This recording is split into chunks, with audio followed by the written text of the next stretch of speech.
भाई आप फिर मुझसे कहोगे कि यार मैं उनके खिलाफ इस तरह की बातें, मैं तो बोलता ही नहीं, मैं तो मना करता हूँ कि भाई ठीक है, मगर वो हमारे आदरणीय नेता है। अब उन्होंने ये दूसरा निर्णय आप बता रहे हैं, मुझे तो नहीं पता है।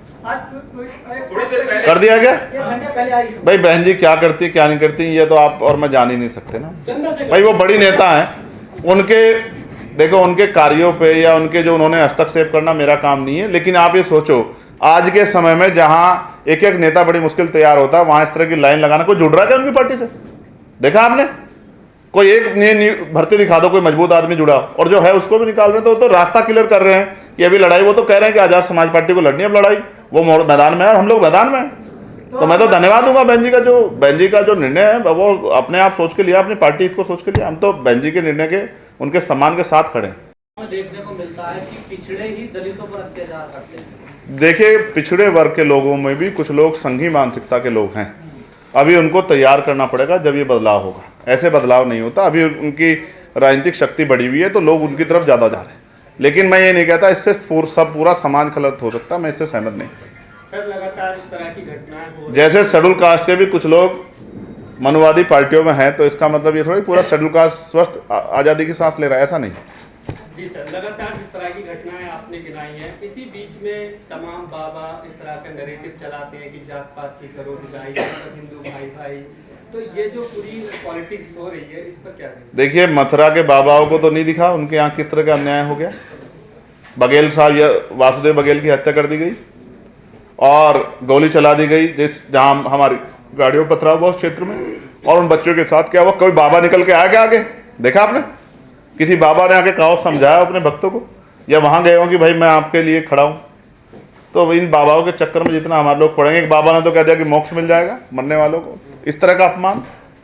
तो इनके चक्कर में ज्यादा पड़ोगे तो वही मिलता रहेगा जो आजादी से पहले मिल रहा था। अपना पढ़ो लिखो और आगे बढ़ो। चंद्रशेखर जी, उड़ीसा वाले प्रकरण पे एबीवीपी का आधिकारिक बयान आया है और सीधे तौर पे कहना है कि आप लीपापोती करना चाहते हैं और आपका जो एक्सपोस्ट है उसको कहा है कि ये बेबुनियाद आरोप है, ऐसा कुछ नहीं है। नहीं, मैंने तो वहाँ के बहुत सारे अखबार पढ़े, सब में लिखा हुआ है, गोली तक की बात लिखी हुई है।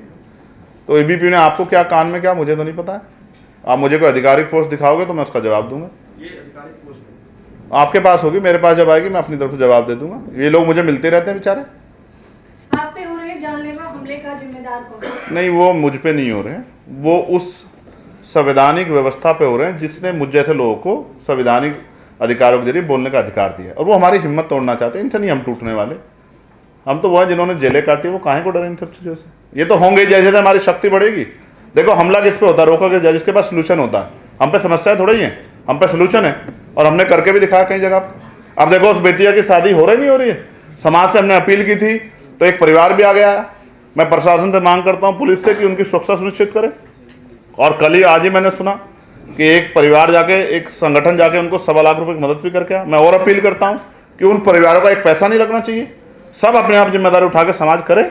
और मैं पिछड़े वर्ग के अपने बहुजन समाज के सब भाइयों से कहूँगा, वहाँ के यादव समाज के लोगों से कहूँगा कि वो भी इसमें योगदान करें, आगे बढ़ें।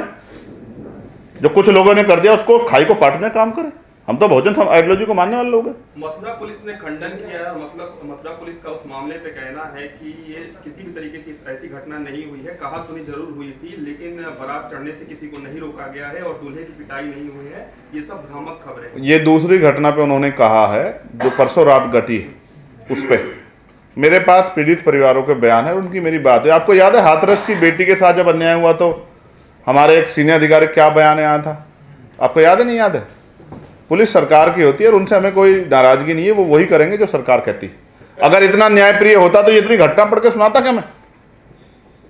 आप बताओ ना, अगर इतना न्यायप्रिय सिस्टम होता कि वो हर व्यक्ति को बोझ कर रहा होता, कानूनी कार्रवाई कर रहा होता, तो फिर ये होता क्या? हमने तो इस देश में बहुत कुछ देखा है भाई, हम तो रोज घटनाओं को देखते हैं। फिर बुलेट चलाने पे हाथ कटते क्या? तो पुलिस से मेरी शिकायत नहीं है।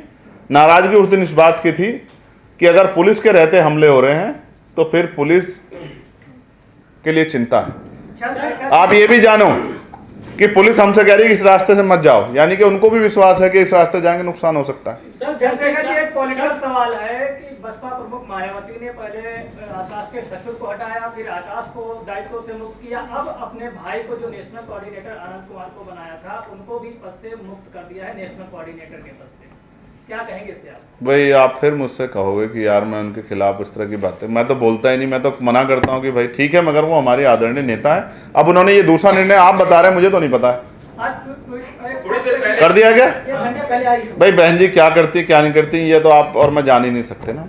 भाई वो बड़ी नेता हैं, उनके देखो उनके कार्यों पे या उनके जो उन्होंने हस्तक्षेप करना मेरा काम नहीं है। लेकिन आप ये सोचो आज के समय में जहां एक एक नेता बड़ी मुश्किल तैयार होता है, वहां इस तरह की लाइन लगाना, कोई जुड़ रहा है क्या उनकी पार्टी से? देखा आपने? कोई एक भर्ती दिखा दो कोई मजबूत आदमी जुड़ा, और जो है उसको भी निकाल रहे हैं। तो रास्ता क्लियर कर रहे हैं कि अभी लड़ाई, वो तो कह रहे हैं कि आजाद समाज पार्टी को लड़नी है अब लड़ाई, वो मैदान में है और हम लोग मैदान में हैं। तो मैं तो धन्यवाद दूंगा बहन जी का जो निर्णय है वो अपने आप सोच के लिया, अपनी पार्टी हित को सोच के लिया। हम तो बहन जी के निर्णय के उनके सम्मान के साथ खड़े हैं। एक मिनट रुक जाओ, वन बाय वन। एक उनके आपके पीछे एक बहन वो करिए। अब देखो हम बहनों को मौका देना है। हाँ, पर अधिकार की आप बात करें कि सबको दिलाना चाहते हैं, तो हम देख रहे हैं कि बोधगया में क्या कुछ हो रहा है। तो आजाद समाज पार्टी जो है वो किस तरीके से समर्थन उनका? 4 दिन पहले हमारे राष्ट्रीय अध्यक्ष जी वहां गए और उनसे कहा, क्योंकि अक्सर ऐसा होता है कि जब आंदोलन में कोई चला जाता है तो वो अपनी तरीके से आंदोलन चलाना चाहता है।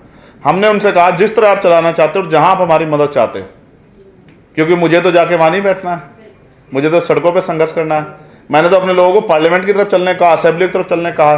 तो जो भी उनका आदेश होगा हम उनके साथ खड़े। सर मेरा एक सवाल है, जैसे शादियों का सीजन शुरू होता है, दलित दूल्हे निशाने पर रहते हैं कि घोड़ी पर ना चढ़े, क्या उन लोगों ने घोड़ी को कोऑपरेट करवा रखा है या आपको कोऑपरेट करवाने की जरूरत है घोड़ी?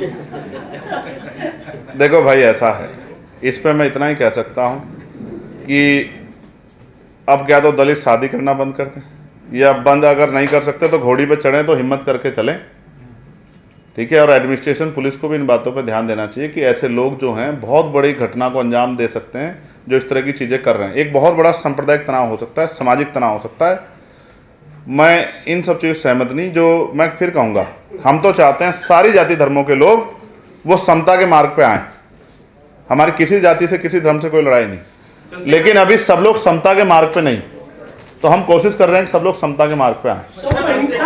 एक मिनट इतना नहीं, एक सबको मौका मिलना चाहिए। सर कुछ पार्टियां एक हाथ में बाबा साहब की फोटो लेके, एक हाथ में संविधान लेके नारे लगाती हैं, बात करती हैं, यात्रा निकालते हैं, लेकिन बाबा साहब और संविधान मानने वाले लोगों पर जब अत्याचार होता है तो ना कोई बयान आता है, ना कोई यात्रा। भाई जिनका राजनीतिक रिश्ता है वो राजनीतिक बात करेंगे। भाषण तो मोदी जी से बढ़िया कोई देता नहीं होगा। भाषण तो इतना अच्छा देते हैं हमारे प्राइम मिनिस्टर, आदरणीय हमारे प्रधानमंत्री जी से अच्छा तो उन्होंने तो क्या दिया, ये तो कोई कह भी नहीं पाएगा कि भाई दलितों को मत मारो ऐसे हाथ फैला के, मुझे मार लो। इससे बड़ा किसने कहा है कि आज तक प्राइम मिनिस्टर होने के, एक मिनट सुनो, प्राइम मिनिस्टर होने के बाद कहा है किसने ऐसी बात? तो अगर भाषणों पर जाओगे और भाषणों के अंदर खो के रह जाओगे फिर तो वही मिलेगा जो मिलता है। भाषणों से ज्यादा उनके जो कार्य हैं और वो जो लीडरशिप और जिस तरह के अवसर देते हैं उसको भी ध्यान रखना पड़ेगा। चंद्रशेखर जी, आकाश आनंद जो एक मिनट, अरे यार आप 2 सवाल ऑलरेडी पूछ चुके। मैं जब व्यक्तिगत टिकटॉक करूंगा तब करना आप, कोई और किसी को सवाल पूछना। ये नहीं, आप दोनों लोग हो गए अब। एक मिनट, आपके इसके बाद लेते जो नीचे बैठा है उसका भी ध्यान रखना पड़ेगा। जब यादवों पर अत्याचार होता है तो अखिलेश यादव सामने आ जाते हैं, लेकिन जब दलितों को मारा जाता है तो अखिलेश यादव को भूलती है। तो कोई अगर आप मेरा और अखिलेश जी का झगड़ा कराना चाहते हैं? मैं आपको याद दिलाता हूं, मैं नहीं झगड़ा करना चाहता। वो करना चाहता है कर ले। मैं आपको बस बताना चाहता हूं, मैं कहना नहीं चाहता था। चंदौली में एक घटना हुई थी जिसमें एक बेटी की जान गई थी जो यादव समाज से थी। मैं यादव समाज को बहुजन समाज का हिस्सा मानता हूं। मैं तो अंतिम शोषित को भी बहुजन समाज का हिस्सा मानता हूं। सामान्य जाति में भी जिन महिलाओं पर शोषण या जिन पर गरीबी या इस तरह जो परेशान है उनको भी मैं बहुजन समाज का हिस्सा मानता हूँ। मैं वहीं जाके लड़ा। मेरे बाद अखिलेश जी गए थे। मुझे कोई ये ना सिखाए कि कौन किस पे बोलता है, कौन किस पे नहीं बोलता। जो नहीं बोलता उसको सोचना चाहिए। हम बोलते हैं और बहुजन समाज के किसी व्यक्ति पे अन्याय होगा तो हम बोलेंगे। एक मिनट, ये इनको आने दो। रुक जाओ भाई, रुक जाओ। संभल की शाही जामा मस्जिद को लेकर हाई कोर्ट का अब ये फैसला आ गया है कि उसको अब विवादित नाम दिया जाए, ना कि मस्जिद दिया जाए। तो क्या ये प्रकरण दूसरी बाबरी मस्जिद या जो राम मंदिर वाला विवाद था वो लिया जा रहा है? आपका क्या? मैं आपको फिर क्या कह सकता हूँ कि जब सरकार पूर्ण रूप से जो है किसी को कुचलने में लग जाए तो इस तरह के अन्याय सहने की जिम्मेदारी आपको उठा लेनी चाहिए। लेकिन मैं फिर ये कहूँगा, अभी संविधान है। अगर ये हाई कोर्ट का बयान है तो अभी सुप्रीम कोर्ट है। हम सुप्रीम कोर्ट में हमारे साथी जो प्रयास कर रहे हैं वो सुप्रीम कोर्ट में भी जाएंगे, मुझे विश्वास है। और अगर वहाँ से न्याय नहीं मिलेगा तो मुझे लगता है सुप्रीम कोर्ट से न्याय मिलेगा। और बाकी संघर्ष का रास्ता हमें नहीं छोड़ना चाहिए। मैं आपको फिर कहूँगा, यहाँ वर्शिप एक्ट है, सब कुछ है, लेकिन लागू कराने के लिए बाबा साहब अम्बेडकर ने भी कहा था, आपको याद है संविधान को सौंपते हुए, संविधान कितना भी अच्छा क्यों ना हो, चलाने वाले हाथ अच्छे नहीं होंगे, उनकी नीति अच्छी नहीं होगी, उनकी नीयत अच्छी नहीं होगी, तो अंततः संविधान बुरा साबित होगा। यहाँ तो पूरी सरकार कमजोर वर्गों के खिलाफ खड़ी है, उनकी आस्था के खिलाफ खड़ी है। इसके बाद तो कुछ सोचने को है ही नहीं। जब मुख्यमंत्री ऐसे शब्द कहें, वही बयान जो एक जस्टिस जो है हाई कोर्ट के, जिन्होंने वो शब्द का यूज किया था, आपको याद नहीं याद है? लगभग मेरे जैसा ही नाम है उन जस्टिस का, शेखर यादव। याद है नहीं याद है? और वही बयान मुख्यमंत्री, देखिए कितनी आइडियोलॉजी मिलती है। तो आप समझो कि जब इस तरह की आइडियोलॉजी मिलने लग जाए तो फिर दलित समाज नेता आपको माने या मायावती को, इस पर आप सर लगातार हिंदू राष्ट्र की बात कही जा रही है और दूसरी तरफ देखें तो दलितों पे अत्याचार बढ़ता ही जा रहा है, इसको कैसे देखें? और मैं तो इस पे ही तो मैंने बात रखी है। आबू आदमी का इलाज करने के योगी आदित्यनाथ कह रहे हैं कि और ये को तो उनको कहो कि उत्तर प्रदेश से महाराष्ट्र चले जाएं। सर आगे सवाल मेरा, सर आपने कहा जातिवादी गुंडे, नया शब्द आपने बता दिया है, वो अखबार वाले लिखते हैं दबंग। ये दबंग जो नया शब्द आया है, इसको किससे देखते हैं आप? दबंग कुछ नहीं है। देखिए दबंग कुछ नहीं है। जो जैसा अपराध करेगा उसको वैसा इनाम दिया जाए। जो जाति के आधार पर अन्याय करेगा वो जातिवादी गुंडा, जो सामंती विचारधारा के अनुसार अन्याय करेगा, लोगों को डराने धमकाने का, वो सामंती गुंडा है। और जो धार्मिक आधार पर अन्याय करेगा वो धार्मिक गुंडा। और गुंडों की जगह जेल होती है।